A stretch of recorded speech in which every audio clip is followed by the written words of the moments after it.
Assalamualaikum warahmatullahi wabarakatuh. Al-Fatihah.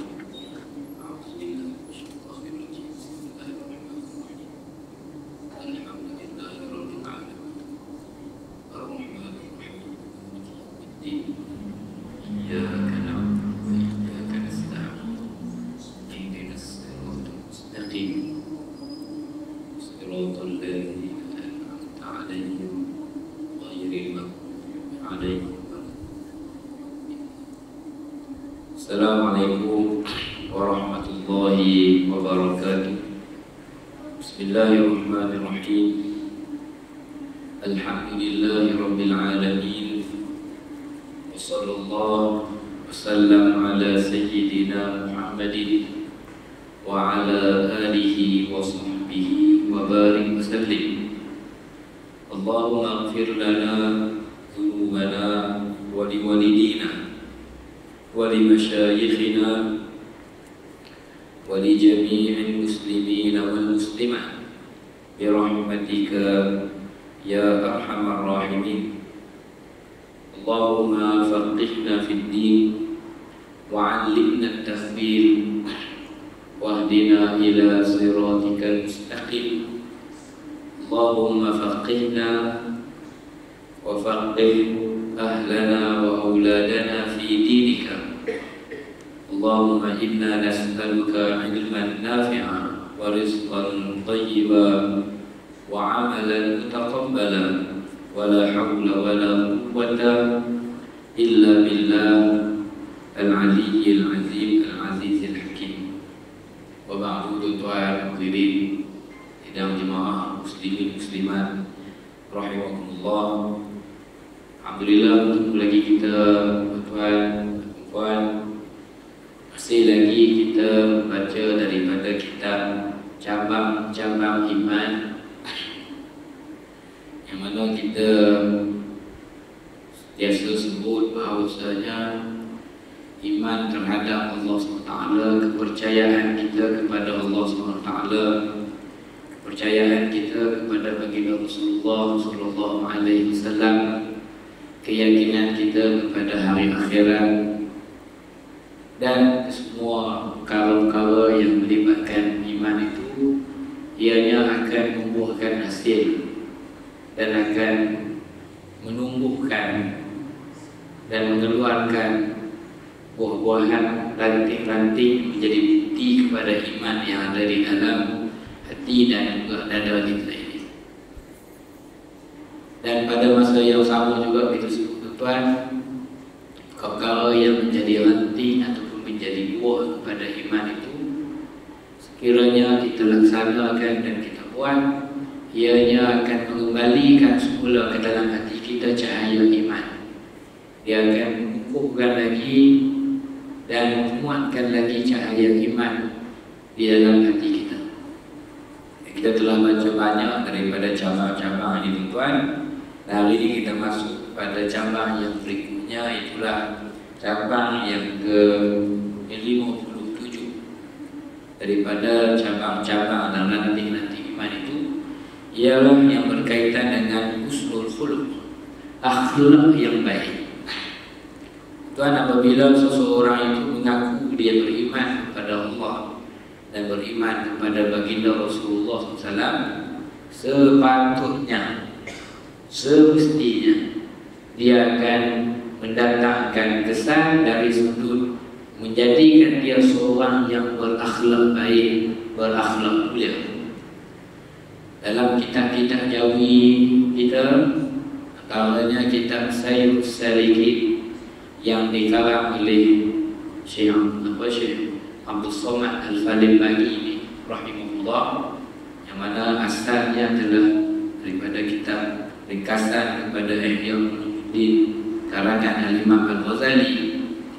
Saya sebut perkataan akhlak yang baik ini, akhlak al-hasan ataupun al-khuluq al-hasan. Syekh guna perkataan diterjemah berangai baik, baik perangai. Itu Syekh terjemah akhlak yang baik inilah baik perangai.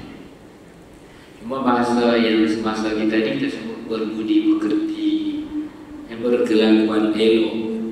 Itu tuan tanda ataupun hasil daripada iman, ianya akan mendatangkan akhlak yang baik kepada kita. Kita mulakan dengan baca sebahagian daripada hadis tentang akhlak ini. Kemudian kita akan tengok huraian daripada Tuan Syekh Al-Halibi ini tentang maksud akhlak mulia. Jadi agak padat dan menarik huraian oleh Tuan Syekh tentang maksud akhlak mulia ini. Cuma kita dahulukan dengan hadis-hadis daripada baginda Rasulullah Sallallahu Alaihi Wasallam tentang akhlak mulia, tuan.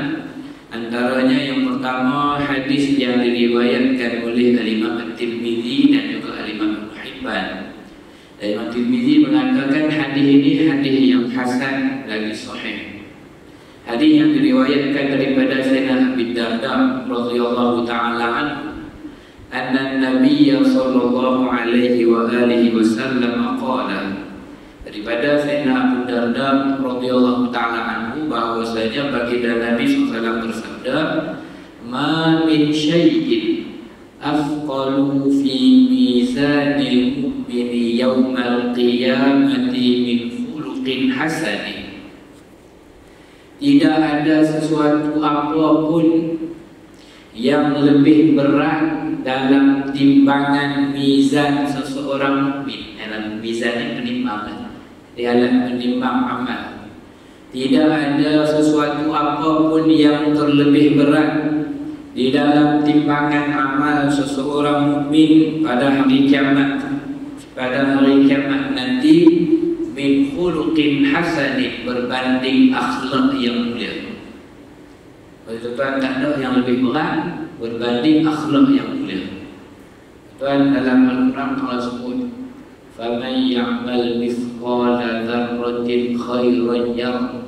Barang siapa yang beramal dengan kebaikan walaupun sebesar mithqala dzarrah, dan zarah kecil dah, mithqal ni pecahan lagi daripada zarah, dia akan tengok yang dia boleh tengok. Sebab timbang di dunia, tuan, kalau kita buat calculation, calculator tu dia boleh buat point. Di akhirat lebih lagi, maksudnya sehalu-halu pun akan dilihat.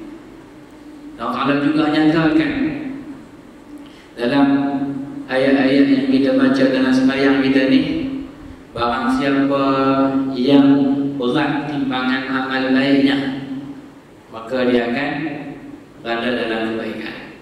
Itu, tuan, salah satu yang kita nak capai dalam hidup kita ini adalah kita nak beratkan timbangan amal kita dengan amal-amal yang baik dan amal yang soleh.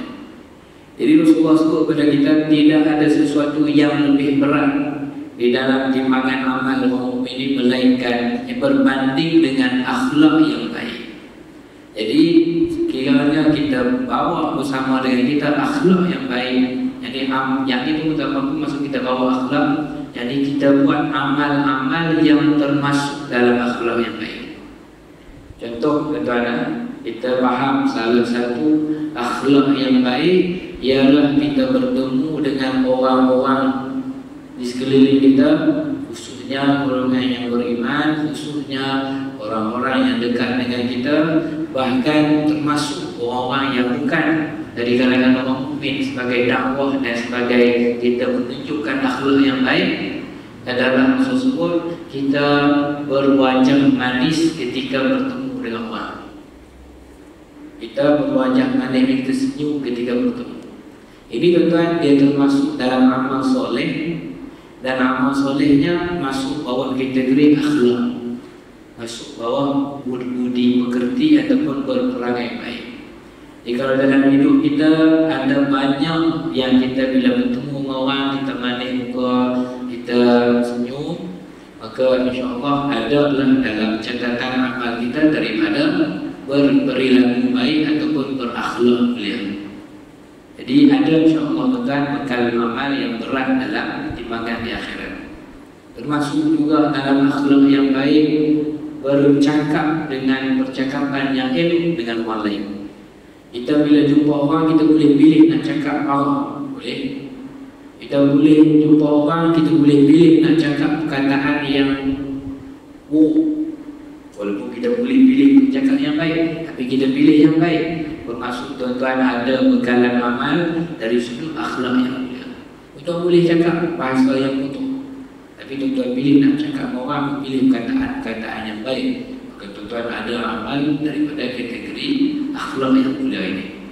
Jadi Rasul sebut itulah yang paling berat dalam timbangan amal seseorang mukmin. Bila Rasul sambung, wa inna Allah ta'ala, dan sesungguhnya Allah Subhanahu wa ta'ala la yaqadul fahishal bari. Allah Ta'ala cukup benci. Allah Ta'ala cukup benci kepada seseorang yang mana al-fahish.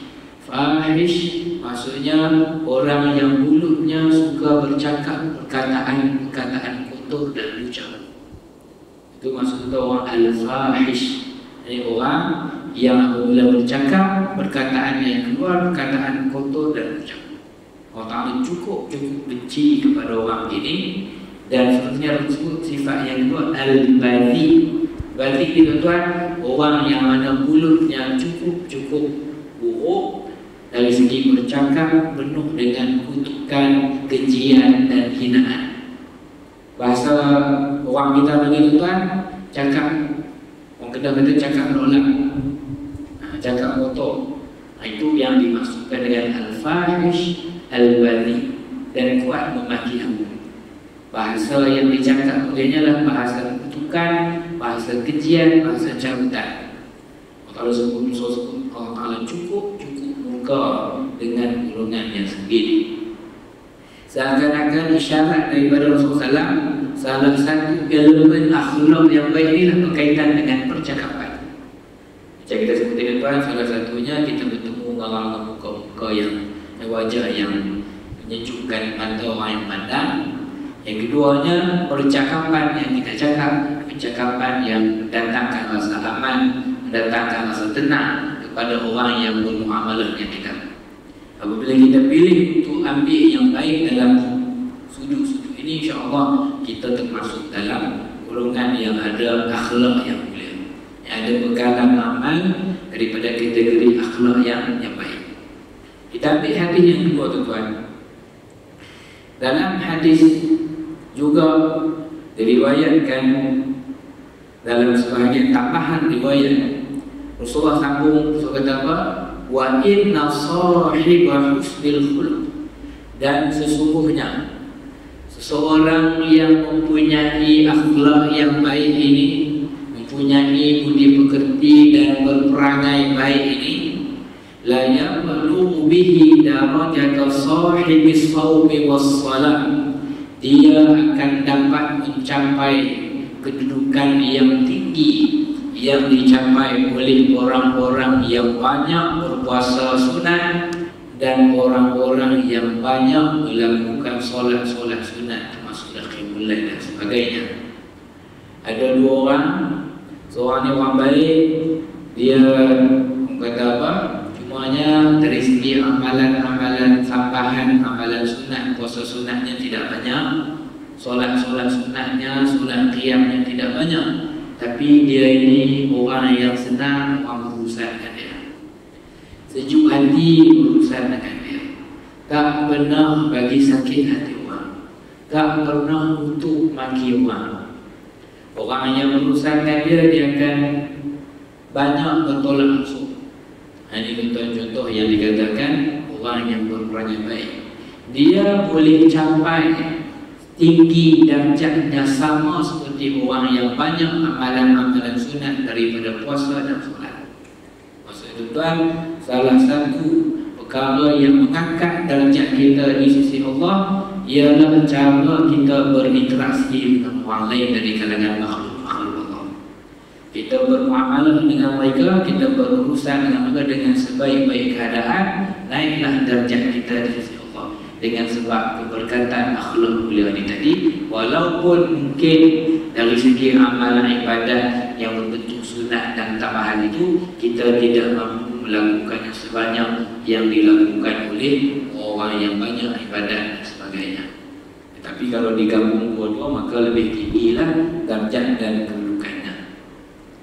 Tuan-tuan, itu kita mulakan dengan menyebut hadis tentang kelebihan akhlak yang mulia ini. Maka kita terus pergi kepada uraian oleh Tuan Syekh. Tuan Syekh menyebut petikan oleh uraian Al-Imam Al-Baihaqi rahimahullah tentang maksud akhlak yang mulia. Yang saya baca boleh saya akan terjemahlah tuan-tuan. Saya kata, dan adalah makna akhlak yang baik, makna perangai yang baik, makna husnul khuluq. Akhlak yang mulia ini ialah selamatnya ataupun bersihnya jiwa seseorang itu, dan dia banyak kecenderungan untuk banyak berlemah lembut dan melakukan perkara yang terpuji daripada perbuatan-perbuatan. Dari segi tindakannya dia banyak pilih dari sudut kata apa, bersopan dan berlemah lembut ketika berurusan dengan orang, dan juga dia ada banyak melakukan perbuatan-perbuatan yang elok dan terpuji dari segi tindakan-tindakan. Saya kata dari sudut akhlak ini tentulah kita dituntut nombor satu sekali berakhlak mulia terhadap Allah Subhanahu Wa Taala. Yang dimaksudkan berakhlak mulia terhadap Allah Subhanahu Wa Taala itu ialah apabila seseorang hamba itu sentiasa lapang hatinya dengan perintah-perintah Allah, cerah hatinya ketika menerima perintah-perintah Allah. Itu dari sudut akhlak kita dengan Allah. Dan juga lapang hatinya terhadap segala larangan-larangan Allah. Itu juga dia melaksanakan sebaik-baiknya perintah-perintah Allah. Itu bermaksud dia berakhlak mulia dengan Allah. Begitu juga apabila ditegur dan dilarang terhadap sesuatu perbuatan, dia tidak memberontak, dia tidak komplain, bahkan dia tidak mengeluh. Begitu juga sekiranya disekat daripadanya sebahagian daripada perkara yang melibatkan kemewahan dunia ini, ataupun dilewatkan, ataupun diambil sedikit daripadanya apa sahaja yang melibatkan pemilikan ini, hatinya redha dan hatinya sentiasa menerima apa sahaja yang Allah Ta'ala berikan ataupun Allah Ta'ala sekat daripada dia. Itu contoh yang dikatakan berakhlak mulia dengan Allah Subhanahu Wa Ta'ala. Cuma tuan-tuan, bila disebut kalimah akhlak ini, memang maksud utamanya menuju kepada hubungan sesama kita ni. Sesama kita. Jadi saya kata yang dimaksudkan berakhlak mulia dalam muamalah, dalam interaksi, dalam kita punya hubungan sesama manusia ini ialah, kita tengok yang ni, hendaklah, ini salah satu syaitan satu bukanlah semua, lebih banyak yang kita boleh ambil. Yang pertama, dia adalah orang yang mudah bertasamuh dalam hak-haknya. Itu nombor satu tuan. Kalau saya mula dari sudut kita adalah orang yang boleh ataupun kerap ataupun mudah bertasamuh dengan hak-haknya. Tuan-tuan, maksud tasamuh ialah kita ready, orang kata apa, willingly lah, kita sanggup, sukarela untuk menolak sebahagian daripada hak yang sepatutnya kita dapat. Bukan semua, sebahagian. Beri contoh, kalau dalam jual beli tuan-tuan, orang yang berakhlak mulia dalam jual beli, kalau dia patut dapat bagi RM1, RM2, ada ketikanya dia tak mau, dia halalkan. Itu maksud dia bersedia untuk melepaskan sebahagian haknya ketika berurusan dengan orang lain. Itu contoh, orang yang beri pada kita tu, dia bagi pada kita barang tu mungkin ada sikit cacat ataupun defect kat mana-mana. Kita pun atas dasar tasamuh, kita kata tak apa, sikit-sikit tak apa, saya tak kisah. Tak semua orang bersedia begitu. Tetapi bila ada orang yang ada sifat kesediaan itu, dia termasuk dalam golongan yang ada akhlak mulia sebab dia ada sifat tasamuh. Adakah bermaksud setiap masa kena betul langsung? Bukan setiap masa tuan-tuan. Ada ketiga-ketiganya. Begitu juga tuan-tuan, hari ini cabaran tasamuh yang paling besar adalah atas jalan raya. orang minta bagi signal, sepatutnya itu laluan kita. Tapi atas dasar timbang rasa dan tersambung, kita nampak yang ni ada ruang boleh bagi dia masuklah sebab kesian ataupun sebab kita rasa ini kita bagi ruang pada dia. Maka kita bagi secara sukarela begitu, dan tuan-tuan niatkan ini sebagai tasawuf aku dalam berinteraksi dengan hamba-hamba Allah.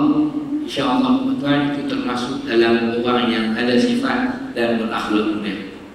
Jadi yang pertama tersebut bermaksud bagi akhlak yang mulia dalam hubungan dengan makhluk ini. Yang pertama, dia bersedia untuk bertolak ansur dari seluruh hak-hak yang dia sepatutnya dapat. Dan dari sudut dia pula tuan, dia tidak menuntut haknya apabila perlu ditunaikan oleh orang lain, dengan maksud dia tidaklah tuntut sebagaimana tuntut yang berbentuk fix, tepat dan juga detail ni. Jadi sepatutnya dia dapat 10 bagi 9, dia kata tak puas saya halal. Ini masuk dari segi ada sifat tasawuf. Kemudian yang kedua, tanda orang itu bersifat dan berakhlak mulia ialah dia ada perasaan. Apa sahaja yang baik yang dia nak pada diri dia, itu juga yang dia nak dan dia nak berikan kepada orang lain ketika orang berurusan dengan dia. Begitu juga tuan-tuan, yang ni panjang sikit, yang ni saya baca dalam bahasa Arab. Tanda orang akhlak mulia, saya kata apabila dia sakit tetapi tidak diziarahi, ataupun apabila dia sampai daripada perjalanan, dia pergi balik daripada jauh, dia sampai tetapi tidak ada orang yang datang menjumpa sambut dia, tidak ada orang yang datang menziarahinya.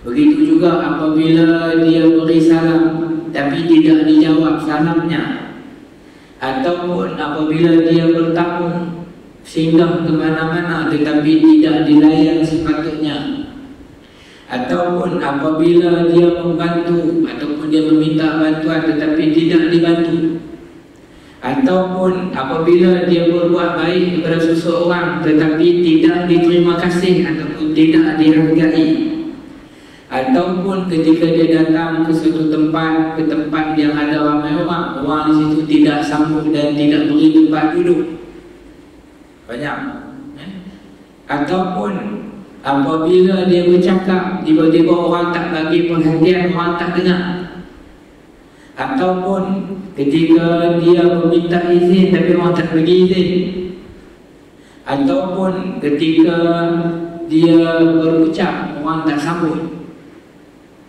ataupun orang dia minta penangguhan tempoh pembayaran hutang tetapi tidak diberi, ataupun sebagainya.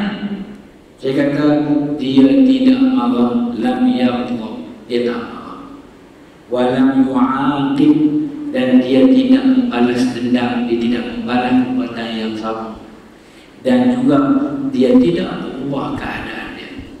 Ini tuan-tuan ibu, sebab tu Imam Al-Ghazali rahimahullah disebut kata kunci kepada akhlak yang baik tuan, disebut ihtimalul adha, kemampuan untuk boleh tanggung kekurangan yang dibuat oleh orang terhadap dia. Kalau dia ada sifat itu, maka dia termasuk dalam golongan yang berakhlak mulia. Bukan senang tuan, kita bercakap orang tak dengar, kita bercakap orang tak layan, kita minta tolong orang tak tolong, kita senyum orang tak balas, kita sakit orang tak ziarah, kita nak ziarah orang sakit orang tak bagi, kita kata apa, kita nak buat baik orang tak layan. Jadi bila tu dia tekan perasaan kita, tapi kita bertenang, kita kekal kita kekal tenang dan kita bersabar. Bahkan kita tak balas yang serupa terhadap apa yang orang pada kita, insya-Allah untuk saya kata itu semua menunjukkan kepada seseorang itu memiliki akhlak yang mulia. Lepas tu dia berkait dengan yang kita sebut tadi. Level pertama, kita ada kemampuan untuk boleh menanggung sedikit sebanyak keburukan yang dibuat oleh orang terhadap kita. Saya minta izin minum.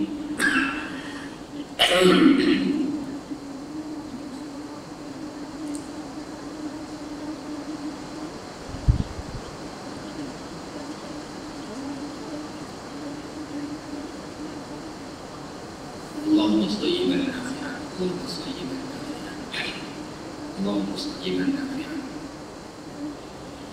Saya sambung lagi. Saya kata walaupun dibuat begitu oleh orang terdekat dengan dia, dibuat begitu oleh sahabat-sahabat atau kenalan dia, dia tidak merubah sikapnya terhadap orang itu. Bahkan dia berterusan melakukan apa yang sepatutnya dibuat terhadap orang lain. Dia tidak merasa dia dijauhi, dia tidak merasa simpan dalam hatinya dia telah dilayan dengan buruk dan sebagainya. Dia tidak membalas kesemuanya itu sekiranya dia berpeluang dengan perbuatan yang sama yang dibuat oleh mereka-mereka itu tadi. Bahkan yang ada dalam hati dia niat, aku tidak akan berhenti daripada buat kebaikan terhadap orang yang melakukan keburukan ataupun melakukan perkara yang tidak sepatutnya kepada. Jadi ini tuan yang disebut oleh Tuhan selepas daripada dia ada sifat bertolak ansur terhadap orang, dan dia juga ada sifat dia bertahan dengan sedikit sebanyak kekurangan yang dibuat oleh orang terhadapnya. Sebab itu tuan Imam Al-Ghazali, itu juga Syekh Abdul Somad Palembang dalam Sayyid Saliki juga menyebut dari sudut hubungan sesama mukmin ini, hubungan sesama manusia. Syekh uraikan tentang hubungan adat berjiran. Tuhan sebut barang siapa yang beriman kepada Allah dan hari akhirat, maka muliakanlah jirannya, falyukrim jarah, kemuliakanlah jirannya. Tuhan memuliakan jiran ini termasuk dalam kategori akhlak mulia. Yang melakukan kebaikan terhadap jiran ini adalah termasuk dalam kategori akhlak. Perangai, budi pekerti. Imam Ghazali sebut sekurang-kurang berakhlak mulia ataupun melakukan kebaikan terhadap jiran ialah kita tahan diri kita daripada bercakap ataupun berbuat yang menyakitkan hati orang jiran kita.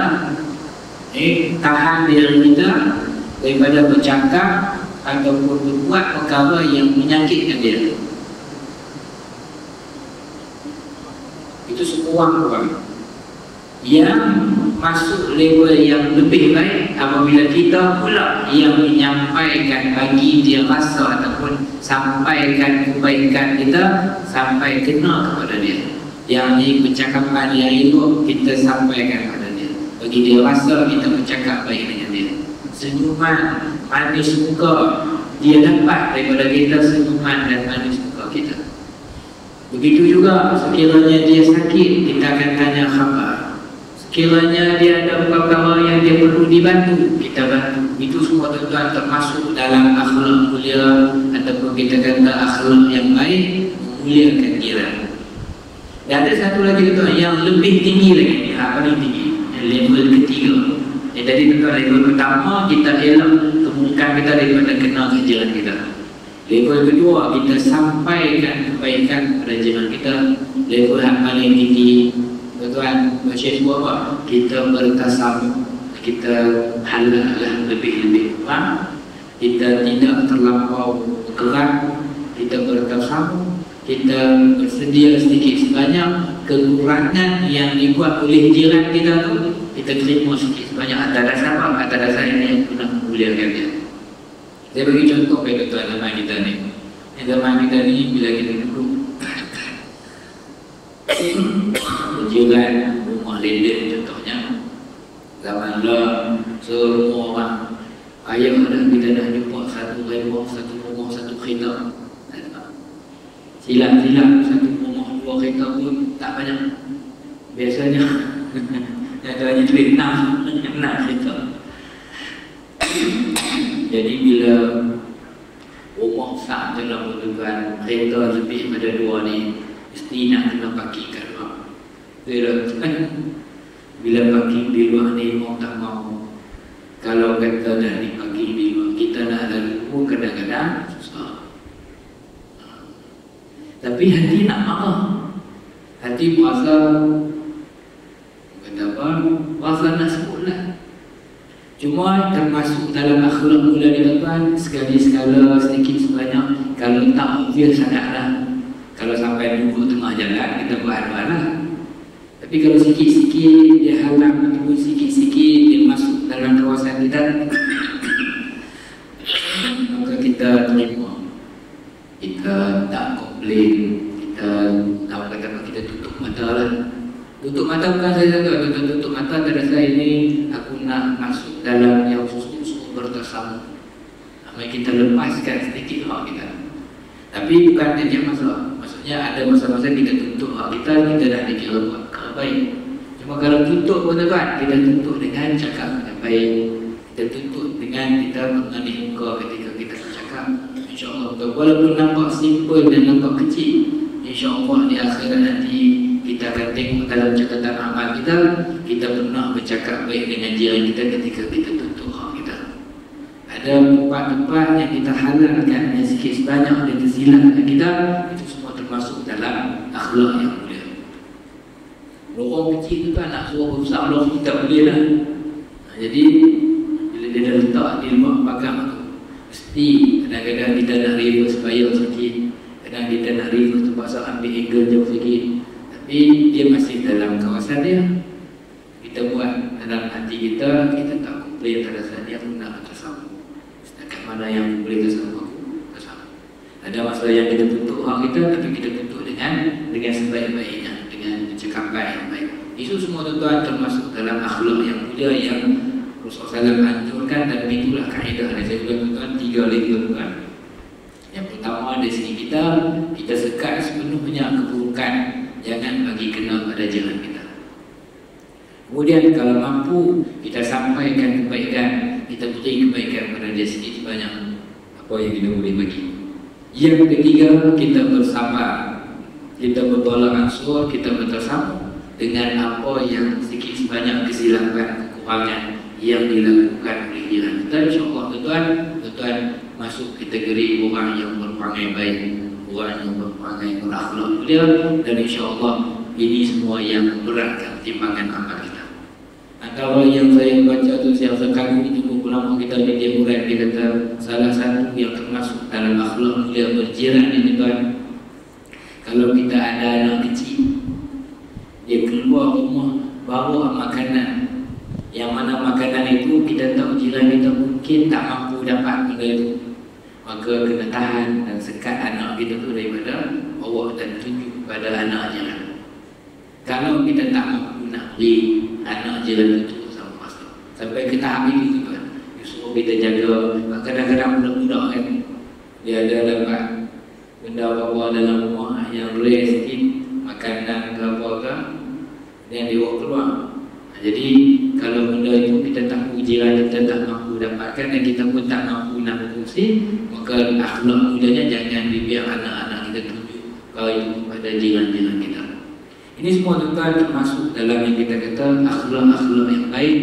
Dia mampu menahan diri dia ketika orang buat keburukan pada dia, dan dia masih berkekalan membawa kebaikan kepada orang-orang yang melakukan keburukan ataupun orang yang tidak melakukan keburukan terhadapnya.